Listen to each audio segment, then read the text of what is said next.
सभी साधकों को मेरा नमस्कार। जय माँ कामाख्या, जय माँ छिन्नमस्तिका। दोस्तों, आज हम आपके लिए माँ छिन्नमस्तिका साधना विधि लेकर के आए हैं और आपको हम उनका मंत्र भी देंगे और पूरी पूजा विधि के बारे में भी आपको बताएंगे। दोस्तों, माँ छिन्नमस्तिका ये गुप्त नवरात्र में 5वीं 10 महाविद्या हैं और हमें इनकी साधना कैसे करनी है और क्या करना है, हम सारी चीजें आपको बताएंगे।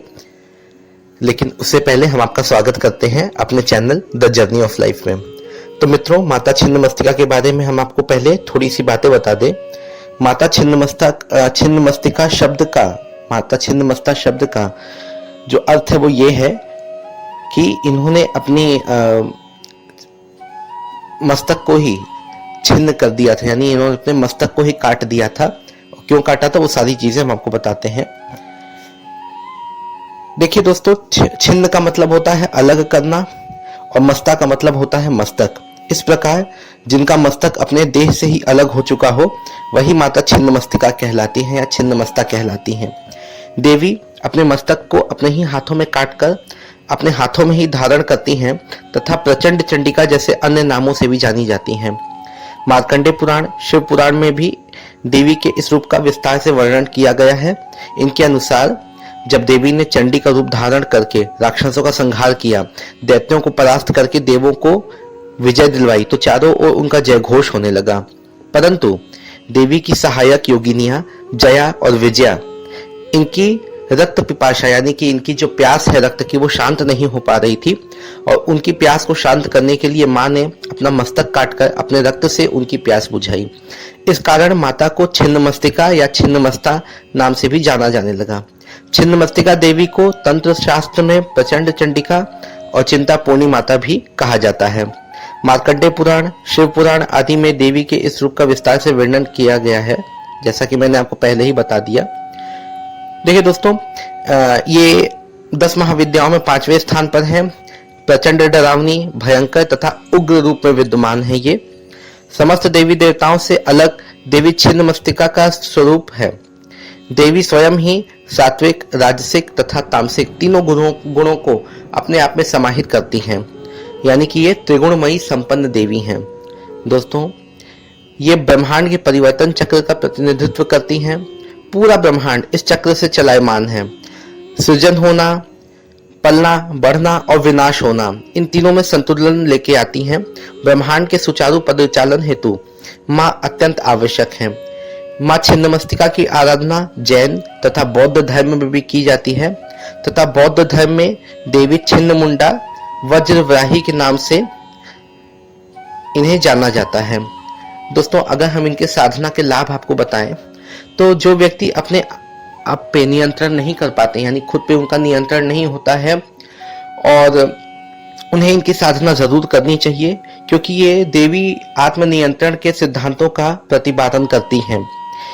इनका बहुत ही घनिष्ठ संबंध है कुंडलिनी जागरण से, यानी कि हमारे मानव शरीर में जो कुंडलिनी शक्तियां होती हैं, जो प्राकृतिक शक्तियां हैं जो हमारे अंदर छिपी हुई हैं, ठीक है, ये शक्ति मां छिन्नमस्तिका हमें प्रदान करती हैं।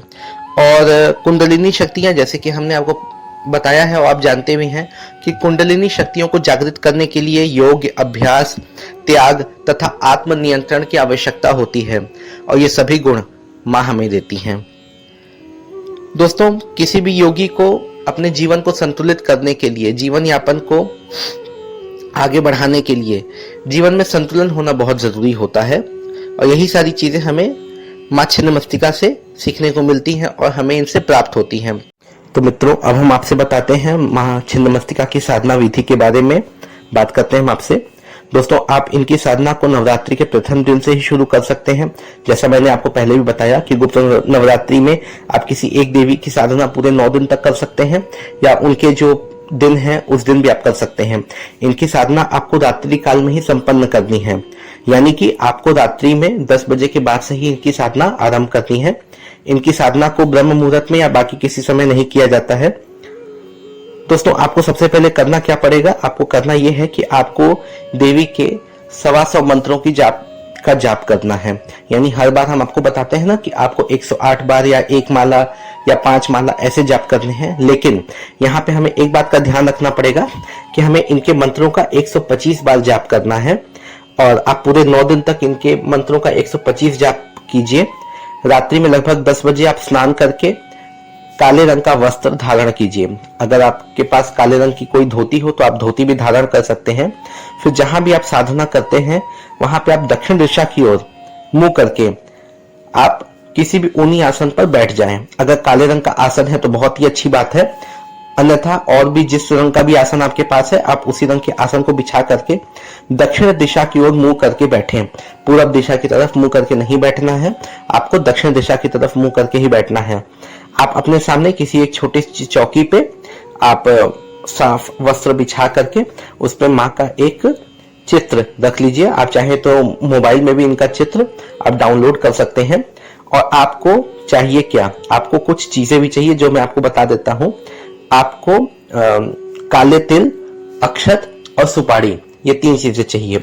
यानी काले तिल, अक्षत और सुपारी का आप ढेर बनाएंगे और उस ढेर पे आप जब सुपारी रखेंगे तो 1-2 आपको ढेर बनाने हैं। यानी कि जिस चौकी पे आपने पूजा की सारी सामग्रियां सजाई हैं वहां पे आपको 2 ढेर लगाने हैं काले अक्षत और तिल के, और उस पे 1-1 सुपारी रखनी है। एक भगवान गणपति के लिए, एक भगवान भैरव के लिए, ठीक है। तो आप पहले इन दोनों की पूजा करके इनकी साधना करेंगे। साधना क्या करेंगे, इनकी सिर्फ पूजा करनी है, इनसे आशीर्वाद लेना है और वहां पे आपको एक देसी घी का दिया जलाना है। इसके बाद आप माँ छिन्नमस्तिका का आशीर्वाद लेके इनके मंत्रों का जाप करेंगे। इनके मंत्र मैं यहाँ पे स्क्रीन पे भी लगा दे रहा हूँ, आप देख सकते हैं। ओम श्रीम ह्रीं ह्रीं क्लीं ऐं वज्र वैरोचनीय ह्रीं ह्रीं फट स्वाहा। तो इस मंत्र का आप 125 बार जाप कीजिए। दोस्तों, आपको इसका लाभ